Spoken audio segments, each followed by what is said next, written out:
Guru Sakshat Parabrahmam Tasmai Shri Gurave Namaha.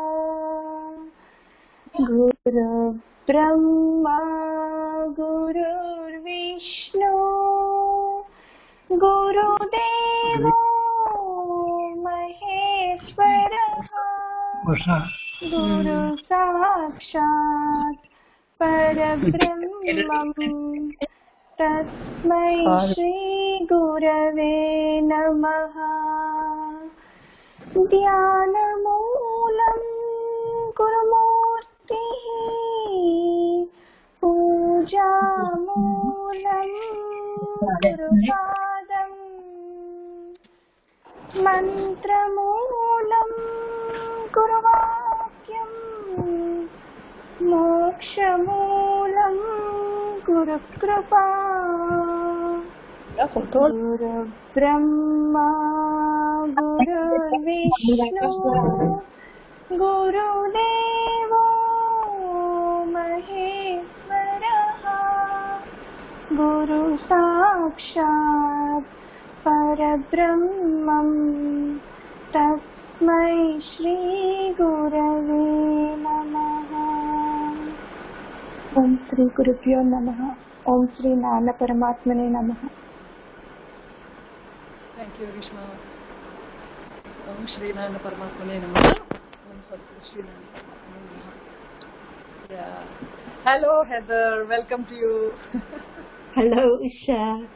Yeah. So it will be a delight for all the old devotees of Nana to see you because all of them are familiar with Heather. Because whenever we came to Tiruvannamalai, I think you were there for almost a decade or 13 years in Tiruvannamalai. I was there almost consecutively for 7 years, and then I was coming and going a lot over the last 25 years. Yeah, so whenever Nana was there, yours was a very familiar face, and then you were more like a Indian who were born abroad. Because you would gel so much with all the devotees and you never left us, no? Even after Nana's session, you would be part of the Indian women and not like the foreigners who left by themselves. So you were more like you were more like a Nana's family always. Yes, I think it was the women of Nannagaru that healed my heart. Yeah. I mean, for each one it's a different way of, getting closer to Nana, and yours was, I think you become a family member to all the devotees, especially here. So, and you enjoyed all of them, and I think you reflected love always, Heather. Well, you're very easy to love. It takes no effort.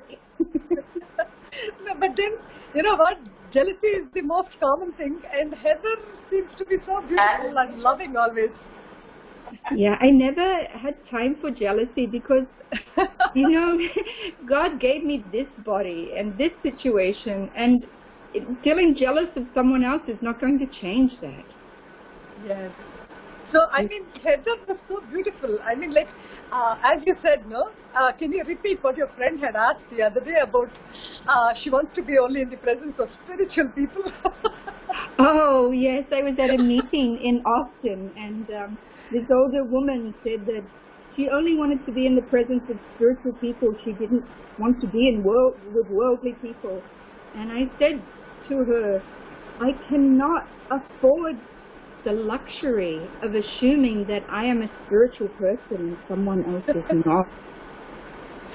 Beautiful. Because to me that's a luxury to indulge in such an opinion.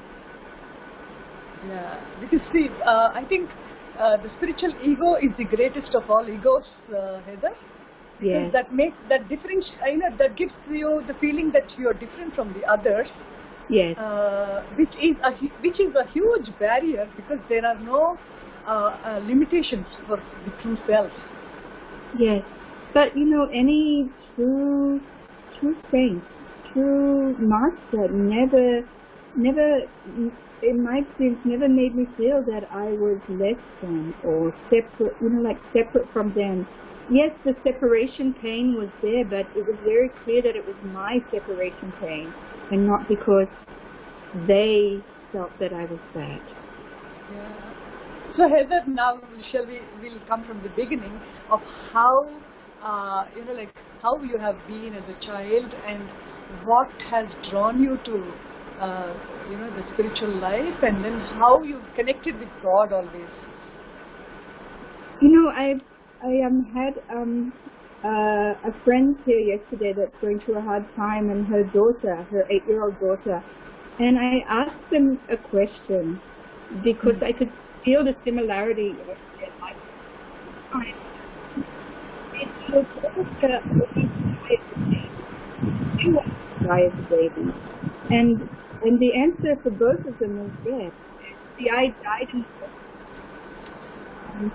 I'm beginning to wonder if that near-death experience so close to birth just changes the lifestyle. So for me, even I have memories even at the age of the spirit was stronger than the physical realm. And I suspect it's because I died in the birth canal and resuscitated. I never experienced feeling that God was a part of my life. The hard part for me was feeling like, oh, how do I fix it? Right, it. And you would communicate with him? Yes, even as a small child, I would lie in bed.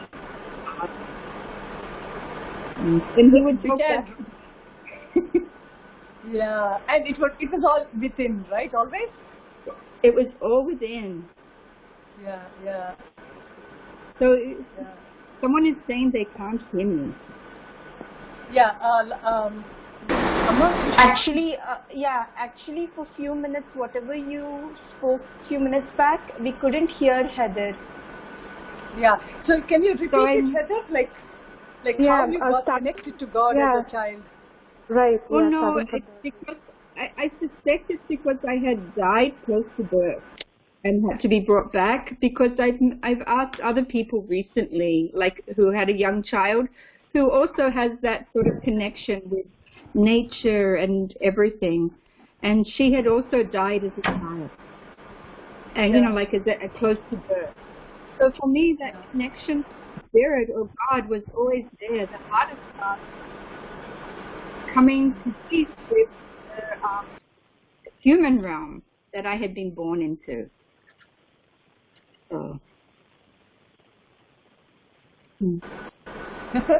So, and then later on in life, I mean, you had a lot of pain as a child also, right? Like you were in yes, I had a lot of situations. Yes, very harsh situation and a lot of abuse. And I think my mother couldn't understand that I was different. It was, for her, it was like all her family were one way and but there was something strange about me to her. And so I learned to hide away my connection to God. I felt that the one thing I had, I could never take away. So it was always there inside of me. It was just kept it was kept hidden from my family and the people around me.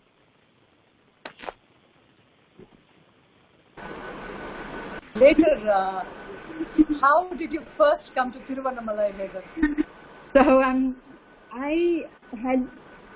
I was in a relationship with a man called John Button, and we were offered to go to Tiruvannamalai for a reforestation village development project. Yeah. And I was 3 months pregnant, and we arrived, and within 3 days I was operated on in village hospital, which was a very experience, extremely painful. But while the operation was taking place, I saw this figure, old man with white hair, dark, standing beside me. He spoke to me, and he told me the next steps I needed to take to find out what the truth was and why this event had happened in my life. So, once you came to Tiruvannamalai, the first time was a little painful, right? It was, my whole time there was very painful. Greeshma నన్ను mute చేయమ్మా, నేను మాట్లాడినప్పుడు నువ్వు mute చేయను. Yeah, sure. Heather. So first time you came with Button to Tiruvannamalai, and then because he was given the afforestation work in Tiruvannamalai on the hill, which was a really good project for him. Yes, and I had never heard of Ramana Maharshi or Tiruvannamalai or knew anything about Indian spirituality. I came in completely blind, like I had no idea. And then I had this situation with the miscarriage, and then I became very ill from infections and spent about 5 months recovering from that experience. And but in that time, I got to spend a lot of time alone, and I would say the kindness of the Indian people was what was healing. The other foreigners were very judgmental of me in many cases, of my pain, or in the West there's this thing that people in some ways deny their own suffering or deny their pain. It's like then they say that someone's a victim, and they actually make it worse. But in India, what I found was that there was space for pain to exist, and because of that space for the acceptance of pain, it took the shame away from it. In removing the shame, it allowed room for it to exist without rotting, and it allowed room and air to come into the pain and to be healed. I don't know if that makes sense, but yeah, it makes a lot of sense. It makes a lot of sense, Heather. So, and then slowly over a period of time, you developed this attachment to the hill? Yes, so when I had the miscarriage, this being, which may have been Ramana, Bhagwan, he said to me, you need to go to Europe. If you go to Europe, you will find out what the truth is, and you will find out what the purpose of your life is. And after 5 months, John and I headed north to the Himalayas, and in the Himalayas, I was attacked by a pack of wild dogs, and I had to fight them off. And then I went to Europe. He went back to Australia. I went to Europe with only one-way ticket and $500, but this message was so strong. And within 24 hours, I met a teacher there, and the only photograph in the room where he was of Ramana and the hill. And he asked every one of his devotees to help me out, and some gave me work and a place to live and warm clothes, and I spent 4 months with him. And then I said, I cannot sit at your feet for the rest of my life. I need to go and find out what works, what is true, what is not true for me. And he said, very good, this is how it should be. But he said to me, the highest teaching is in silence. And he said, I am not at that stage yet, but for you, it would be best to have a teacher who teaches in silence. So that's what he said to me when I left. So as I was heading back to Australia, I went to Tiruvannamalai. And I realized in my 2 weeks there that I needed to go back and just live there. That whatever had taken place there was more true than anything else in my life to that point. So I went back to Australia and saved every cent, and within 6 months was back in Tiruvannamalai. And that was when I met Nannagaru. So the first time, how did you meet Nana? So I had made friends with an American woman called Ray, and she said to me, there's this really nice old man at Moby Compound. Why don't you come see him? And I was like, oh, I don't know. And she's like, no, he's just this really nice old man. You come. So I turn up late one day and I sit down, and he looks at me. And I felt that I had been hit with a rocket ship. You know, suddenly he looked at me and this voice inside said, everything you have felt as a child is true. Everything else is false. And I started to shake, and he got up and left the room, and I couldn't walk. I had to be lifted up. I couldn't get up from the floor. I was so shaken from just the one look from him that I had to almost be carried out of the room. And Dr. Rao was there, and he said, oh, you're very lucky. And I was just so shaken. Like, I was like, you know, shaking like this. I didn't know what had happened to me because I had no reference, no experience to reference what had taken place, you know. And so, of course, I went back for the next 3 days. He was in town. And every time I went to him, he would look at me and he'd, in confusion, and he'd go, who are you? And I would say, oh, I'm Heather from Australia. I didn't understand he was asking me a spiritual question. I thought, oh, I'm not worth remembering.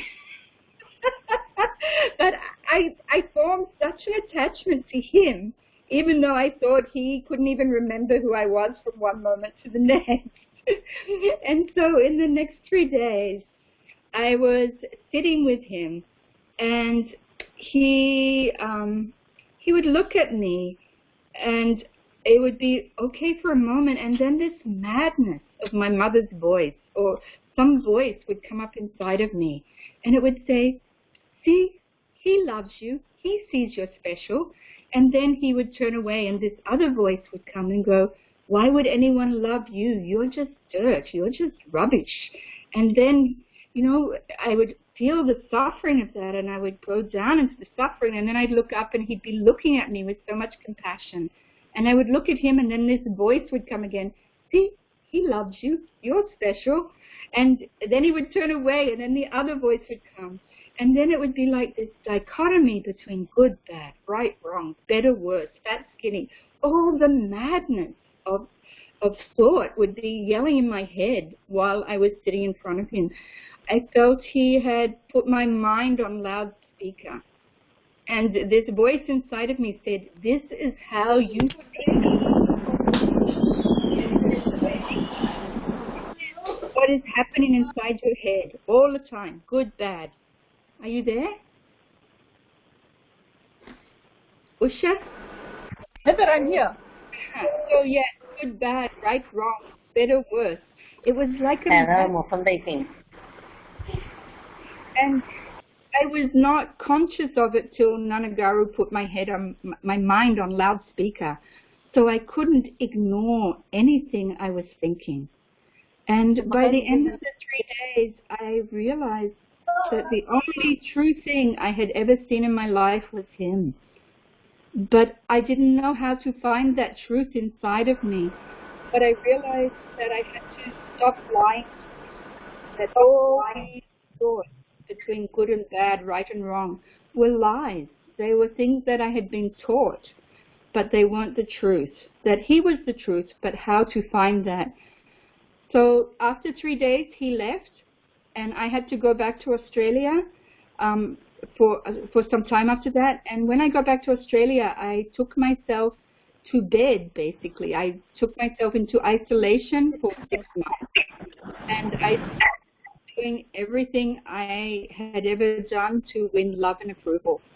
And all this self-hatred came to the surface, but I felt I just had to sit through it because I didn't want to lie anymore. I didn't want to smile at anyone so they would smile at me. I didn't want to do anything to make people like me. I just wanted to find out what was true inside. So that's how I first met Nannagaru. Yeah. But then you continued coming to him because you were living in Tiruvannamalai, and then he would visit maybe 3 to 4 times in a year. Every time he came, you were in his presence, no, Heather? Well, after that, see, I didn't know who he was or how to find him. So but I knew I had to go back to Tiruvannamalai. So 6 months later, finally, John and I moved to Tiruvannamalai permanently. And I had been in a motorbike accident where my knee had been broken, and I lived 5 miles around the mountain. And it took a while for that to heal, so I would just be in the cottage around the mountain looking at Arunachala all day long. And then I had been doing drawings of Ramanama and Nannagaru. And about 5 months after the motorbike accident, someone said to me, "Oh, Nannagaru is in town. He's leaving tomorrow morning." So I hopped on my bicycle and rode 5 miles into town at 5 o'clock in the morning and waited on his doorstep. And that was the second time I'd seen him, and I was led inside and I gave him my drawing of him, and he held it and he said, "I will remember you always." And then he went away, and I didn't even know how to find him or anything about him. I just knew I said to him, "I could not forget you." Yeah, that's so beautiful, Heather. I mean, you were actually bedridden, huh? Mm-hmm. Yeah, and then like the last day somebody tells you that Nana is in town, and then you were 6 months, you were sitting painting Bhagwan, painting Nana, and then you gifted to him the day he's leaving. I mean, these things are so beautiful as memories today. If you look back, I mean, so much love, isn't it? Like, unless Guru thinks of us, we don't think of them, and he drew you back, right? In spite of you being on bed, you rode 5 kilometers on your cycle, and then you gifted to him, and he says, "I will never forget you." Yes. Of course, that. But you know, I don't know. But you know, from that very first, he gave me this gift of putting my mind on love. From that day forth, I could never have a thought and not hear it. I mean, what a remarkable gift, Usha. Are you there? Yeah. So, and then how did you first come to Jinnur, Heather? I mean, because see, unless people became quite close to Nana, I mean, like not many foreigners travel to Jinnur, Heather. I think we can handpick the people who travel to Jinnur to be with Nana. Very few foreigners were really had this great opportunity to be in Nana's presence for long periods in Jinnur. And later on, in later years, they were not allowed much. In 1990s, it was more accessible, and you were one of them who visited Nana quite a lot of times in Jinnur also. Yes, I had that rare opportunity to often sit on his veranda and be the only person there. I mean, that was such a blessing. But I think it goes back to the first time I met him. Like, I was so shaken. And I was, you know, like at one point I was just crying, and Lakshmi was there with her mother that first time in 91. And Lakshmi's mother said to me, "You know, why are you crying?" You know, she hugged me, and I started crying, and she said, "Why are you crying?" And I said, "My mother never hugged me." And she pulled me to herself, and she said, "Then I will be your mother."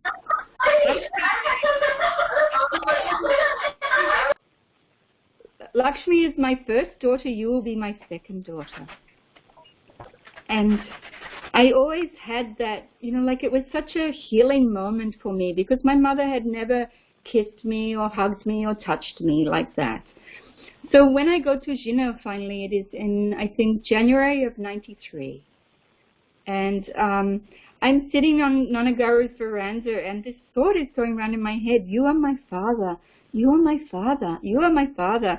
But then it suddenly goes up, "But, you know, my mother, who is my mother?" And the next moment, a car pulls up at his gate, and Lakshmi hops out. And I am shocked. And she goes around the back of the house. Just a minute. Heather, yes. Heather, today is Lakshmi's birthday. Really? Yes, I was about to speak about her after the satsang. I mean, our interactive satsang was over. Lakshmi left her body in 2012. Yes. And how coincidental. I mean, like, I get goosebumps when I think of this, because Nana's presence is so vibrant. And everything has a coincidence, Heather. Yes. Everything has a coincidence. And you, I know, I very well know that Heather was quite connected to Lakshmi. But how Yes. did it happen that Heather talks on September 6th, and September 6th happens to be Lakshmi's birthday? It's so good because you considered her your mother and she treated you like her mother. No, she was my sister. Her mother said to me, I will be your mother. Lakshmi is my first daughter. You will be my second. So Lakshmi was your sister. Yes. And then that day I'm sitting on his veranda and that voice is going, you know, you are my father, but who is my mother? And then she pulls up, she goes around the back of his house to his wife. And I say to him, is that Lakshmi from Hyderabad? And he says, yes. He goes and gets her.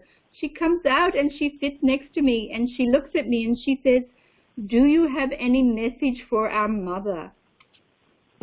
And I just started crying. You know, where does the thought come from? And then the event matched it perfectly. Yeah.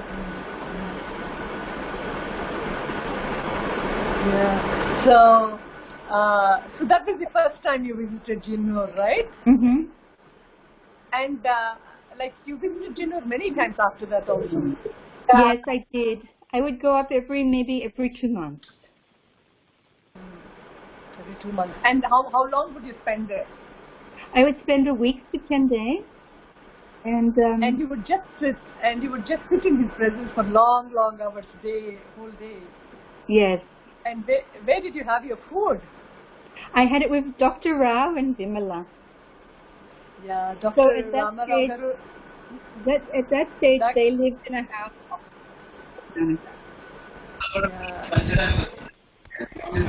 Dr. Rama Raugaru is admitted in the hospital now, and he will recover soon. Yes. Yeah, he's already recovering, and we were supposed to do one interactive with him also. Probably once he recovers, we do it. Yeah. Mm-hmm. And I think, and he was very, very helpful to all the devotees that came, and then, yeah, it was wonderful that foreigners, few very close to Nana, could stay there for long period and have his darshan and spend real good time. I provide money under the pillows because they wouldn't take money. And so when I was leaving, I would hide rupees under the pillow for the food because they were like, no, you are our daughter, you know, we can't. And I was like, no, you have to take some money for the food at least. Yeah. Yeah,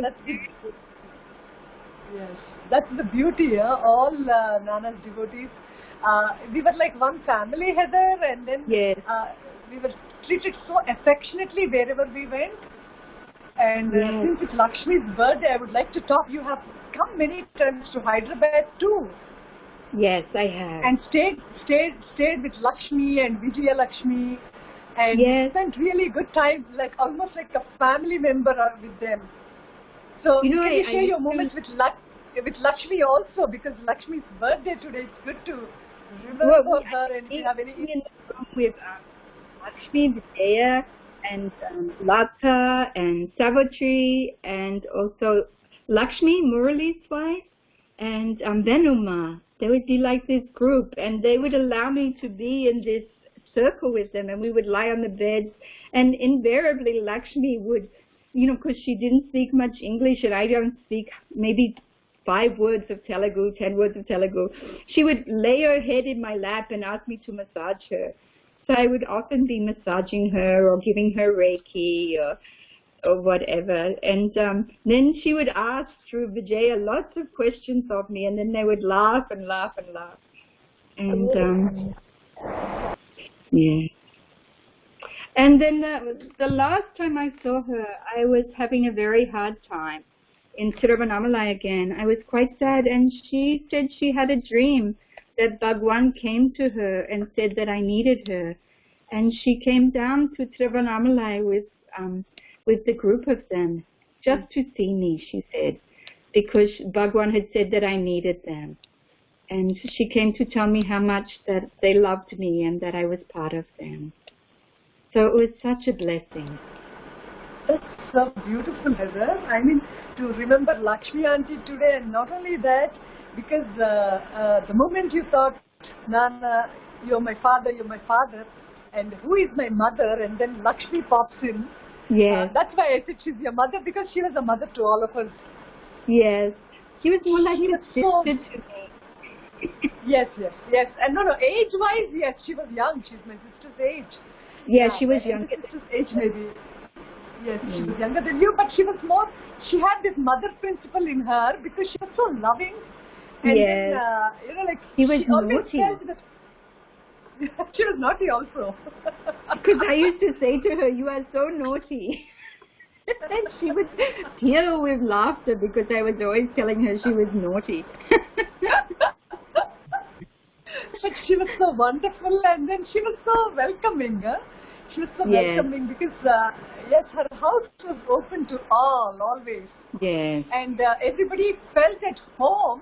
I mean, even those people who were not, maybe didn't feel so much at home in their very own homes, felt so much at home with Lakshmi and in their residence. And then people in their house had to move, consciously when we were all around, because most of us were women.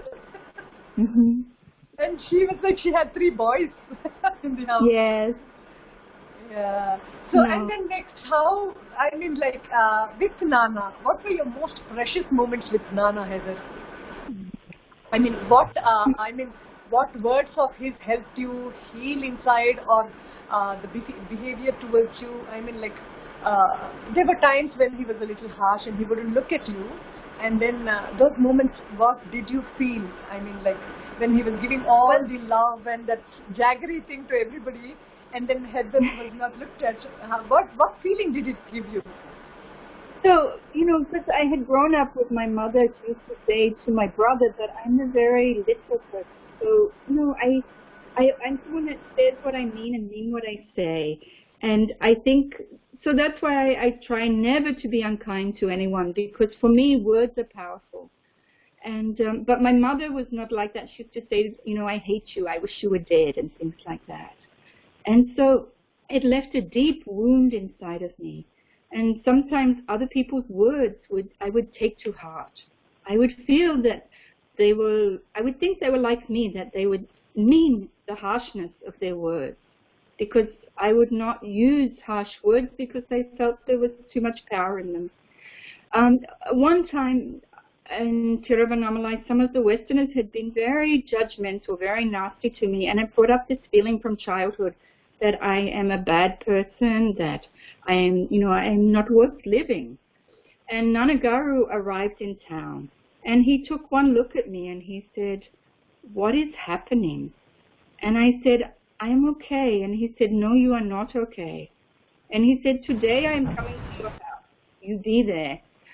And I lived in a little cottage around the corner of, around the other side of the mountain.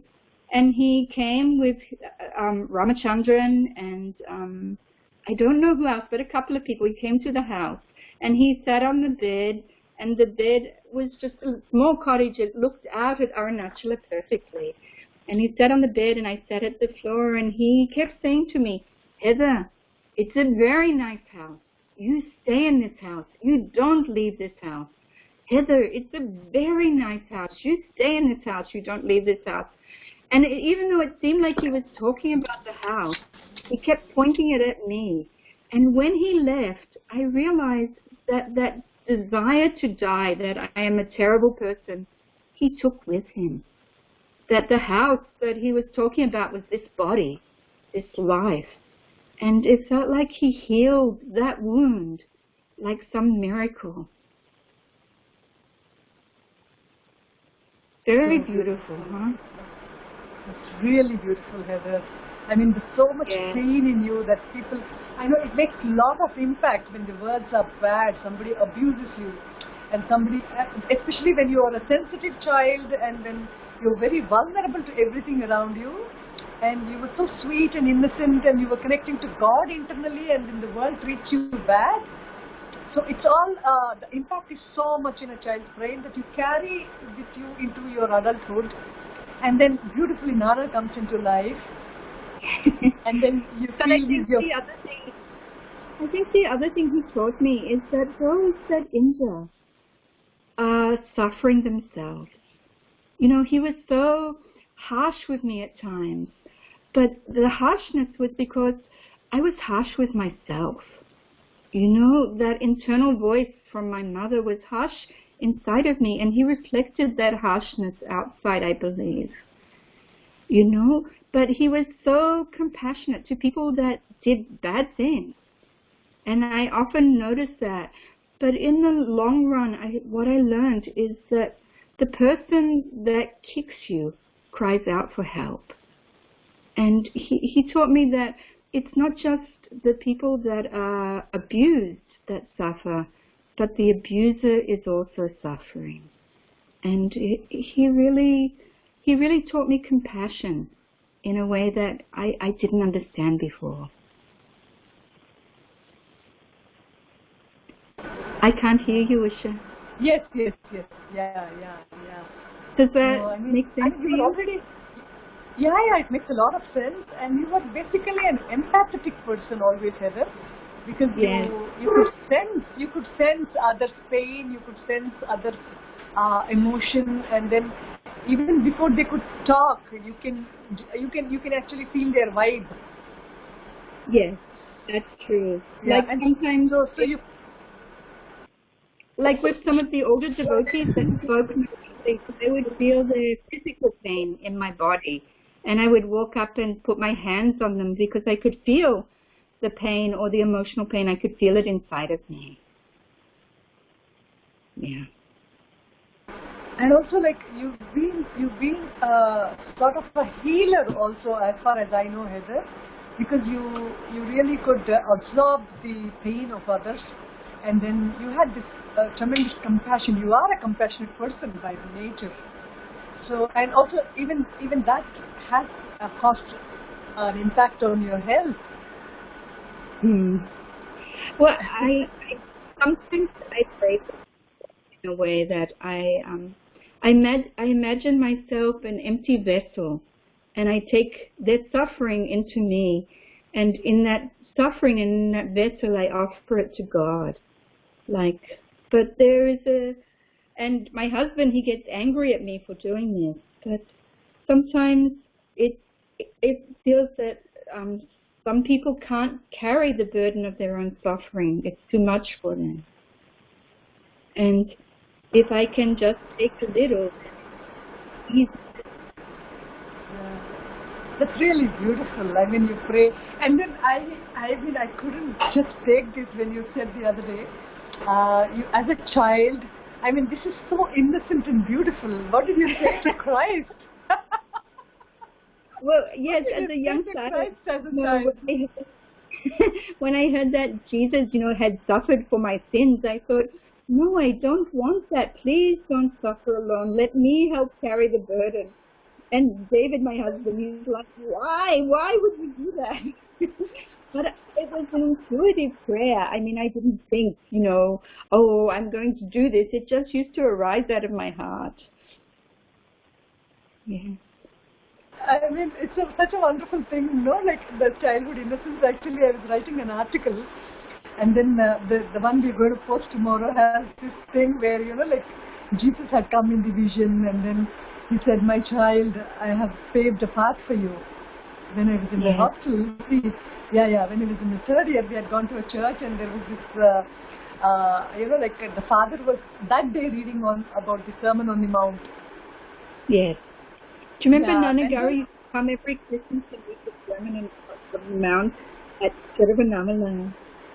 Yes, he used to love that Sermon on the Mount, and he would always, mention them quite a lot of times, Heather, because they are profound. Those Sermons on the Mount are very, very profound. Yes. Yeah. And also that was the place where he said, the child comes playing at his feet, and then he says, you become like this child, and then you will receive the kingdom of heaven. No matter how much you come sit here, or you listen to me, or you follow anything, your heart has to be like that of this child.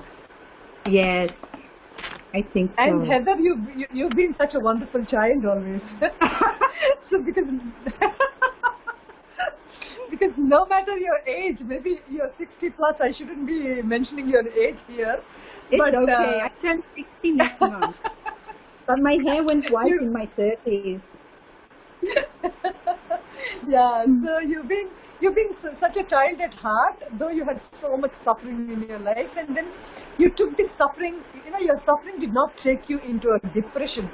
Generally, people who suffer, it drags you down, it takes you into depression, but for Heather, the depression, was converted to compassion, which is so beautiful, The whole when I was, pain that you have.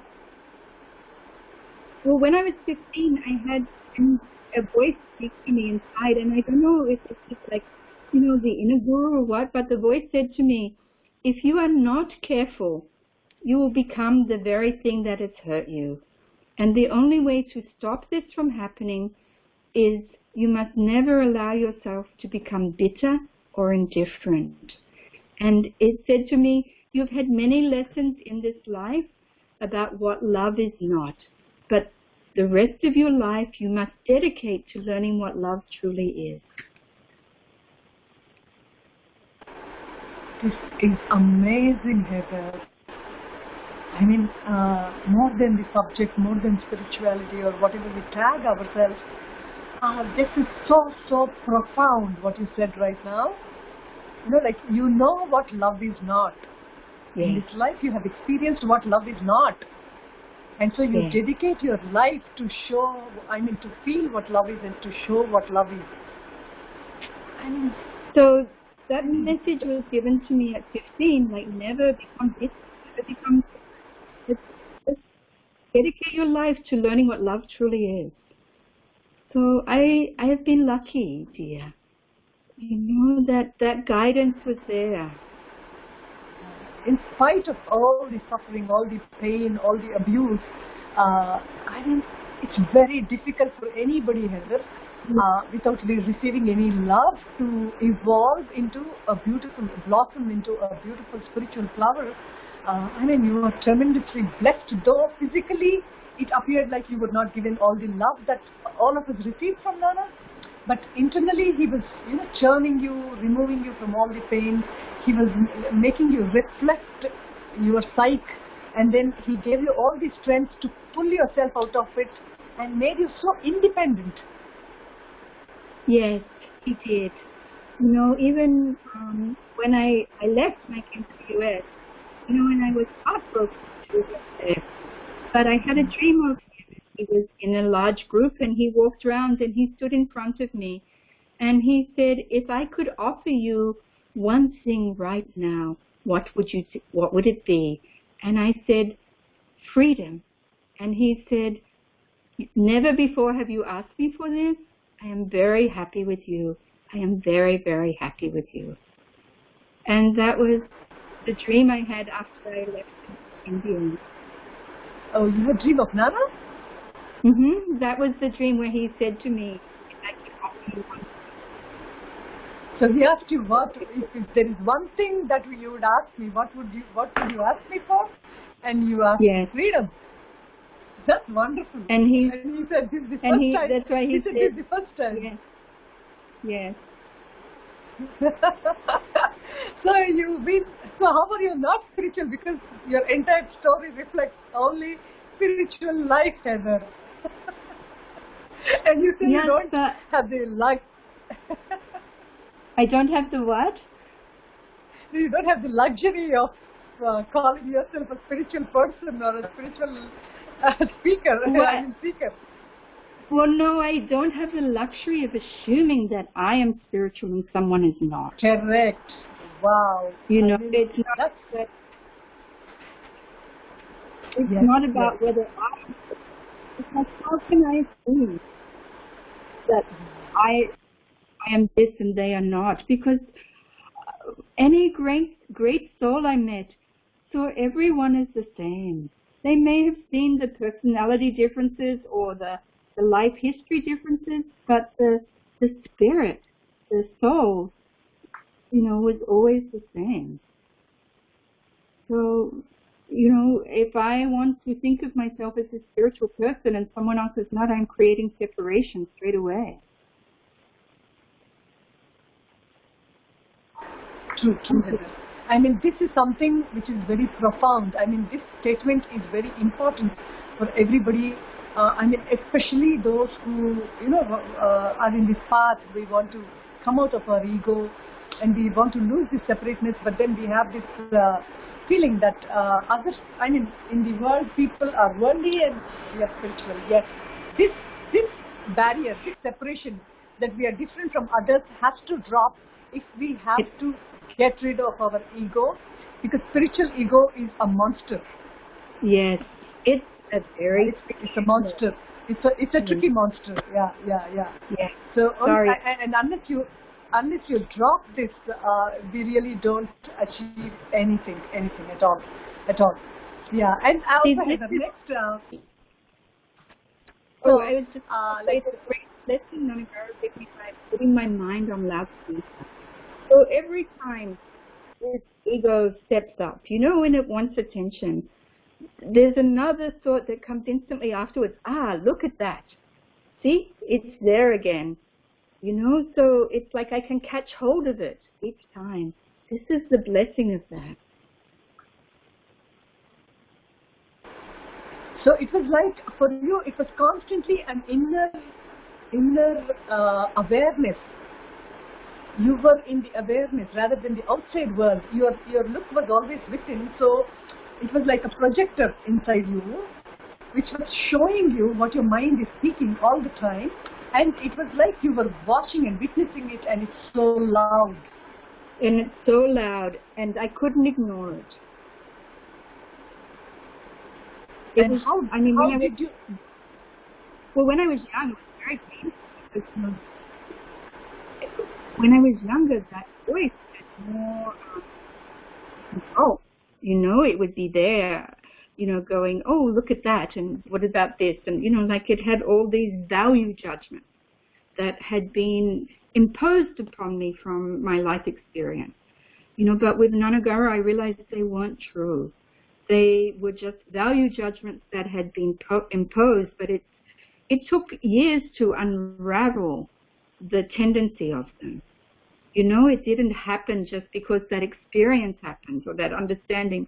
It took constant attention over many years for the value judgments to lose their power. This is so important, Heather, because everything from outside has an impact on you. Yes. Yeah, and they become so strong inside, they get so deep-rooted inside, it becomes very difficult for you to pull out of them. Yes, exactly.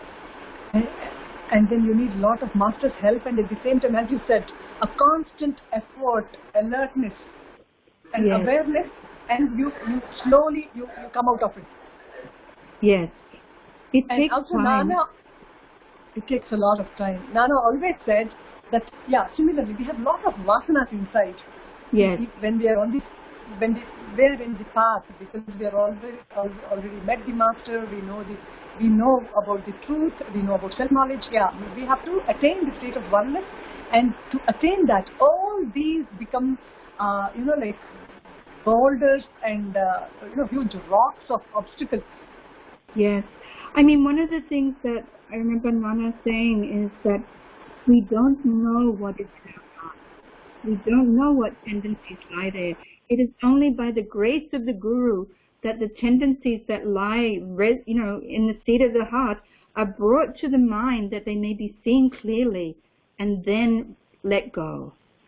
And I mean, it's such a remarkable statement, because I believe that to be true, because as long as we ignore something or we deny something, we can never be free of it. We have to constantly be vigilant, constantly pay attention to what is happening.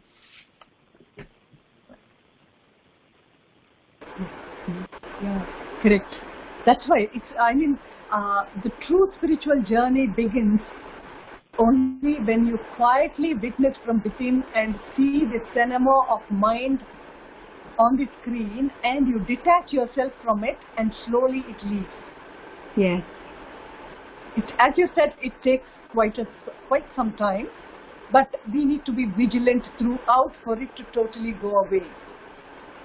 It's true.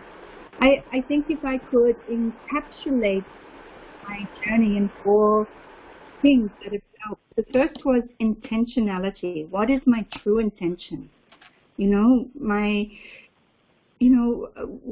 what is my intention? My intention was, like a lot of people I would hear, they want peace or they want this. For me, it was always to love.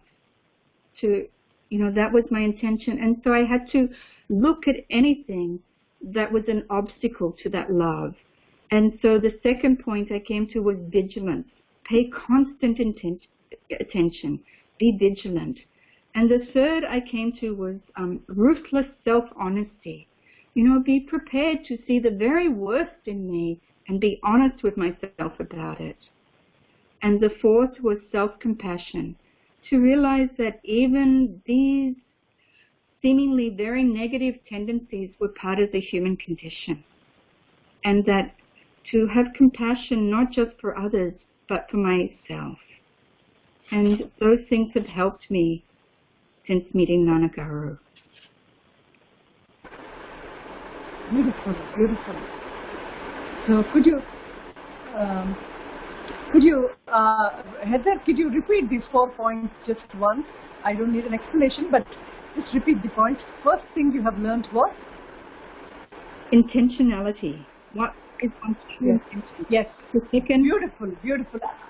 Wait a minute, Heather. Yes. Intentionality. This is so very, very important because many people come to Nannagaru, right?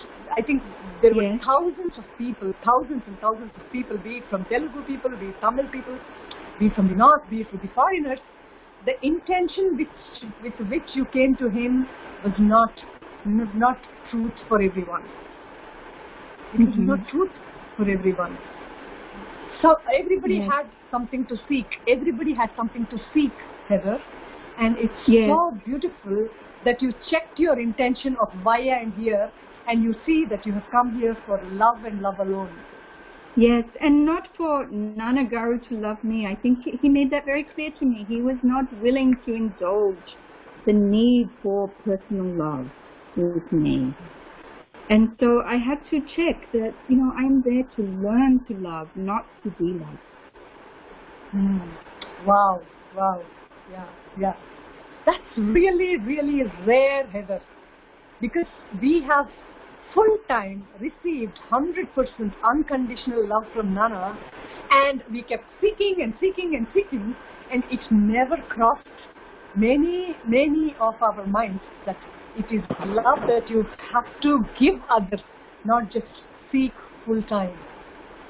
This is one profound lesson which all of us have to learn from you, Heather, is always seeking love is something, but always learning to love others is something really, really beautiful and profound. And what was your next thing? Vigilance, to pay constant attention. Yeah. Not ignore anything.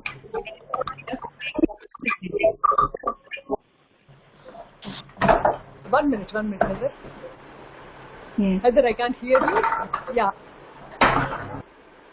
Heather, repeat again. Speaking. So vigilant. Attention. Constant attention. Don't ignore anything. Don't deny anything. Just look at what is true. The next is ruthless self-honesty. To be very ruthless with one's awareness of one's own tendencies, whether it's jealousy or hatred or lust or whatever it is, but to be aware of them as they're happening. To catch hold of them, to not indulge, but to catch them and say, oh, this tendency lies within me. And the last one is? Self-compassion. For me, this was the hardest to learn. Well, no, it was easy for me to feel compassion for the suffering of others, but it took a long time to learn compassion for my own suffering and realize that I am not separate from God's compassion. You know that I don't have to be a perfect example of a human being to be, worthy. That the self-compassion was necessary for me to learn to just allow room to exist as I am.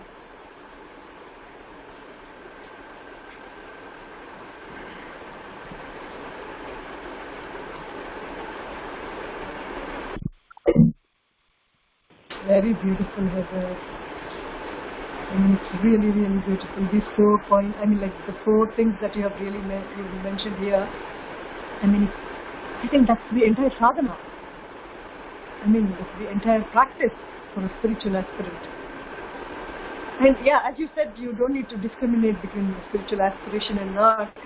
I think it's trying to be a complete human being in the first place. Yes. I would say, when I would tell people that Nannagaru didn't make me a more spiritual person, he made me more human. He taught me about my humanity, and that a lot of the things that I was enduring were part of the human condition. And I didn't have to judge myself for not being perfect or not being, spiritual in that term or not, but that the human condition was made up of these things, and by becoming aware of it, it allowed me to perceive it in others and to perceive that their journey also had this suffering, and that if I, through my words or actions, could help them on their own journey through these minefields, then that was a gift that he had given me. Amazing, Heather. Amazing. I mean, you have evolved. You have evolved from pain and suffering with so much grace. And then Nana had churned out all that was in your heart, including all your vasanas and seeds, right in his presence. He made you fight them. He made you come out of them. And then today, you have become a reflection of him by having learned to love everyone unconditionally, and at the same time loving yourself for what you are. I don't think of myself loving unconditionally. What I've learned is that love is not personal. Love is not an emotion. It's a state of being that sits in the floor, in the seat of the heart. And one either sits in that seat of love or one does not. But you can't love this and not love that. You either love or you don't love, because love doesn't come and go. It just is a state. And it doesn't need another being or another situation to feel that love.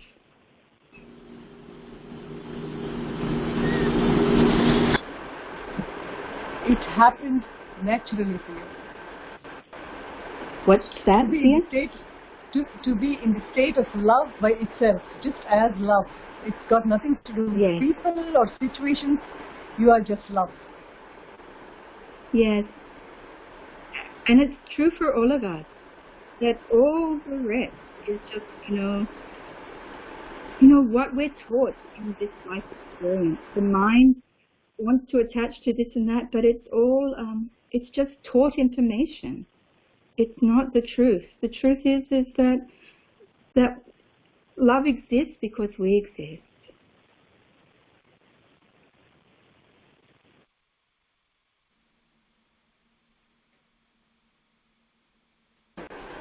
Yeah. So, and then your journey continued, and then when was the last that you saw of Nana, Heather? I don't remember.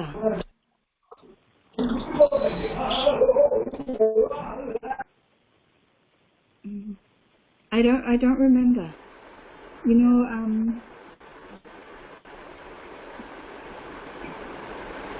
Yes. I don't remember, dear. Yeah, that's okay. But you knew Lakshmi auntie left. You met Lakshmi before she left? No, you did, right? Yes, she came to Tiruvannamalai that time to see me. That was in 2010. And after that, something shifted in me. was like it's like a lifetime of suffering that a hand had been put inside and removed it by the root. So 2010 was when things started to change for me. And that was the last time I saw Lakshmi. Heather, I can't see you. The screen is fine? Yes, the screen is fine. I can see you and hear you. Yeah, I can't see you. Grishma, can you see us? Yes, we can see both of you. Yeah, I can see on my screen. That's okay. Yeah. So Heather, so and then now after Nana left, I mean, like you got to know that Nana left, or it was much later that you knew he No, it was left almost instantly. I was in Thailand, in northern Thailand, and there was a Holy Mother in northern Thailand that someone had taken me to visit, and it was the first time I met her, and it was the day that Nana had left. And I was sitting at the back of the hall, and I felt his presence, and I felt many knots within me that were still, like, not that I could name them, but it was like a knot just unraveled like that within me as I sat in her presence and I thought of him, and he had left that day. I think either you had contacted me or someone had contacted me, and I knew, within 24 hours that he had left. I think we messaged on the messenger, and then Yes. you said Usha, you asked where are you, and I said Nana left his body. Yes. Yes, and then you told me, yes, you were in Thailand, and then you felt Nana's presence. Yes. And I felt his love, not his breath. Yeah. This is really, really amazing and beautiful. I mean, like you came when you were in 30s to Nana, and then he guided you at every step, though physically maybe you didn't meet him quite often, or maybe you had a gap in between, but that has got nothing to do with the internal work that constantly kept happening all through. And you were evolving so naturally from within, because it was always an inner journey, and your guidance also mostly was from within, isn't it, Heather? Yes, it's true. It was mostly within. There was always a guiding voice, and his presence, I think what he gave to me initially was the knowledge that what I had felt within me was true, and that everything else was just opinion. And, between good, bad, right, wrong. And it was the opinions that were creating my suffering. But the knowledge of what was truth was already there, and he reflected it in a way that no one else had at that point in my life. It was like looking in a clean mirror and seeing oneself for the first time, rather than looking in a dirty mirror. Wow. So you were reflecting in the pure consciousness, and then everything that is not you was seen in a very big image, and then you wanted to get rid of it because that's not you, and slowly the process. No, I don't even know if I wanted to get rid of it because it wasn't me. I think there was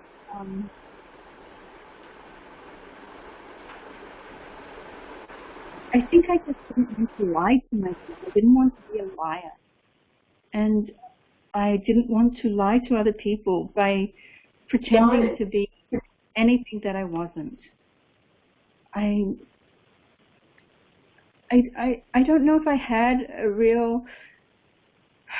There was a drive for purification, I would say. That was a number one drive, that longing for purification. And so to remove it was not enough for me to just assume that, I was a spiritual person or something. The tendencies had to be, for me, removed one by one because the desire for purification was so strong. I think that's the most important thing, because the drive for purification is the beginning of purification itself. Yes. Yeah. So I would the say, drive, yes, if there was... The drive itself happens from grace.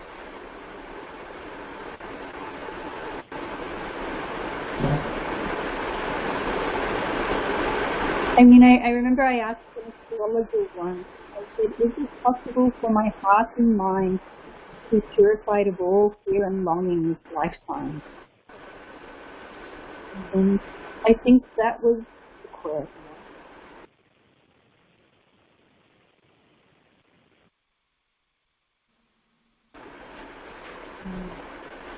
Yeah, and then, I remember this incident, Heather. I think after Nana left, when you came to India, because when we messaged to each other, you told me that you were coming to India. Yes, I think I was already in Tiruvannamalai and David was arriving. And so we messaged and we arranged for you to fly into Chennai the same day as he arrived. Yes, So yes, that we you could told all you come were also back in flying. taxi. Yes, Yes. and then, and you had this thing that you wanted to go to Chidambaram with me, you said, right? Well, yes, I had this, like I often have had this voice guide. And we were in the taxi going back to Tiruvannamalai, David and you and I said to you, I keep having this voice yell in my head, and it says, you need to go to Chidambaram of Usha, you need to go to Chidambaram of Usha. And it kept repeating over and over again, and you said, I had this dream or vision where Nannagaru told me, Usha, you need to go to Chidambaram temple. Do you remember? And you said to him, are you sure, Nana? I think he's here to come. Like, oh, yes, because this is such a coincidence, because like every other coincidence, a divine coincidence, it happened that I think Nana was admitted in Apollo Hospital, Heather. yes. I mean, Vizag Hospital. October 13th was the day he got admitted. Yes. He got admitted on October 3rd, and he left his body on the December 29th. Okay. Okay, so on October 12th, I traveled to him, I think, on October 15th, because I had to go for a longer duration. So I had to, like the moment I got to know he got admitted, I had to clear all my cases in the clinic. I had to, arrange things for people at home. So it took me a day's time. And that night I had a vision of Nana. And he showed me the whole 3 months period in one short vision of mine, where he was sitting in a room on his bed, and then in a devotee's house, as usual. I mean, it was so real. It was not like a dream. Where he was sitting on the bed, and then I went to him. He was quite healthy, normal, and nice. And then we had a very good conversation. Nana and me had a very good conversation with each other. And after some time, he said, maybe I'll go to rest. And when I wake up for tea time, we will speak again. And then I came out. I said, Nana, you rest. And then I come for his tea time, and he's gone so weak. He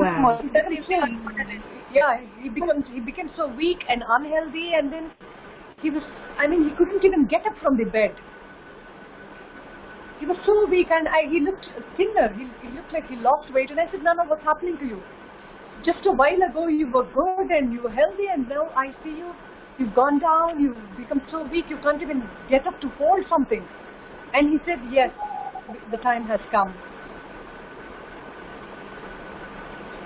He said, the time has come, the time has come. And he said, you don't have to worry about this, but I want you to remember this, that you should go to Chidambaram once. So don't forget this, go to Chidambaram once. And that was the dream I had. I said, Nana, why Chidambaram? Because it's Tiruvannamalai, we travel together always. And even if you want me to go, I would go to Tiruvannamalai. But why Chidambaram? He said, no, Usha, you visit Chidambaram, you have started your spiritual journey there. And you remember Heather? I think he must have yeah. So we met in Chennai airport and we traveled to Tiruvannamalai, and it happened to be 27th Jan. Because it was correct 1 month according to stars, like we have these things according to stars and according to date. So according to star only they do all these, all these rituals. Yes. Which we do. And the first month ritual, I was in Tiruvannamalai because we planned it together, and it just happened that exactly 1 month after Nana left his body, according to the star, that is according to the city, I was in Tiruvannamalai. So I stayed at Nannagaru ashram, and then I booked for Abhishekam in all the Shiva temples for Nana, and also did some sadhu bhiksha.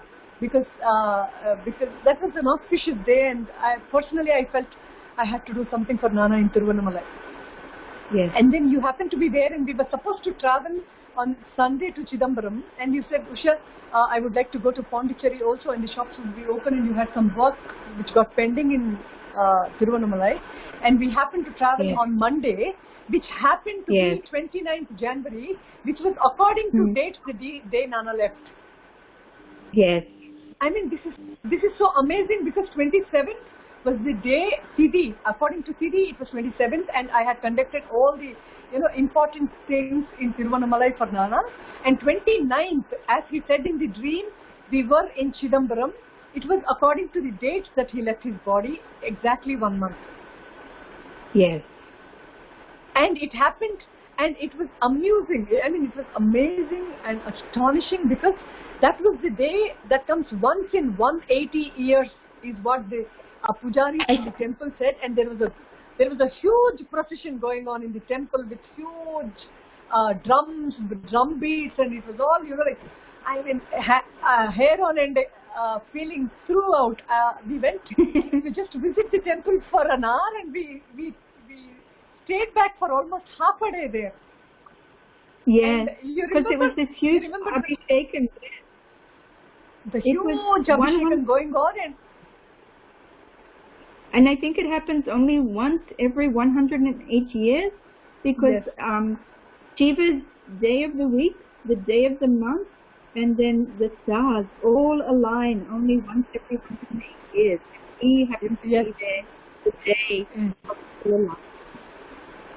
And see, the guidance that came in your head that you have to go to Chidambaram with Usha, and the guidance that Nana had given me in the vision saying you have to visit Chidambaram, and then we happened to be together. And according to Tithi, I was in Tiruvannamalai doing all the rituals I could for Nana, and then according to date we were in Chidambaram, and it happened to be the day which comes once in 180 years, and Nataraj was glowing. Yes, it was amazing. It's such a powerful temple also. I mean, it's such a powerful temple, and it was like, I mean, these incidents make us, realize, Heather, we don't exist apart from him, do we? No, and I think also it's like showing us him in Nataraj's, how Nataraj dances the universe. I think it showed Nana in that aspect, in the aspect of ether, because he was no longer bound by the body. So that aspect of ether was where his presence is now. What a wonderful way of closing this. We are just on time. We are supposed to close at 8:15, and you tell me Nana was the ether aspect from them. I mean, Nana left his body, but he's the ether aspect, and we were with the ether aspect of Lord Shiva, Lord Nataraja, and his dance continues as our satsangs too. I have never say that.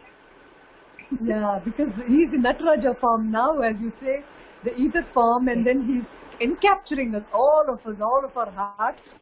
And we are doing this, all this in his extreme love, Heather. because we had no plan of starting any interactive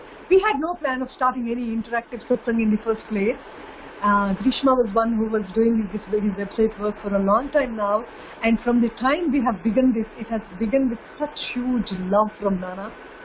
And as you said, from the either aspect of Nana, and he makes us all, it's like a rotation of the wheel. As he said, it's a completion of your spiritual reel, because it started from Chidambaram, and then he wanted me to pay my obeisances, my gratitude to Lord, because it's a complete cycle of, being in the glorious presence of Nana all through this 2.5 decades. And then, as you... Sorry. Yeah, and either at the Chidambaram the first time I went to Chidambaram was you, when you were a student there, and we had not long known each other. Yeah. So all pervasive Nana is working so strongly even today, and he will continue to work, because he was never the body, and he always tried to tell us, I'm never the body.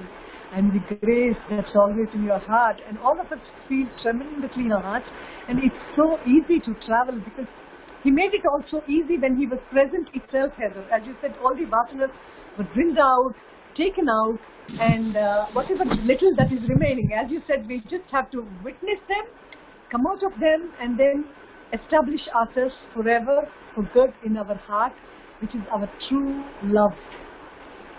Yes. Yeah. Because love is not personal. Nannagaru love is personal. But because he was not. Yeah. So with this, we will close our session. It's so wonderful to have you here, Heather. And thank you. The aspect of love that the aspect of love that you spoke is so true, because more than the subject that Nana spoke, it was his love that transformed all of us. Yes.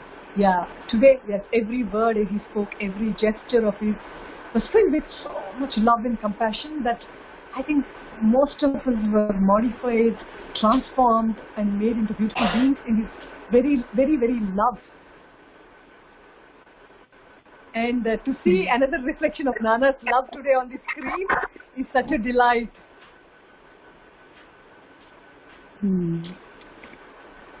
Well, so anything you've got to say to end this session? You want to say something, Heather?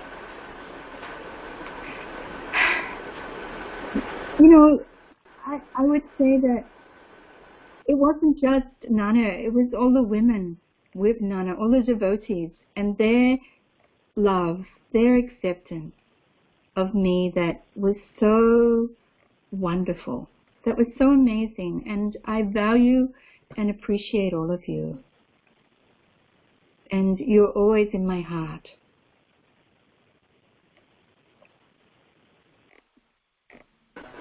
Thank you, Heather.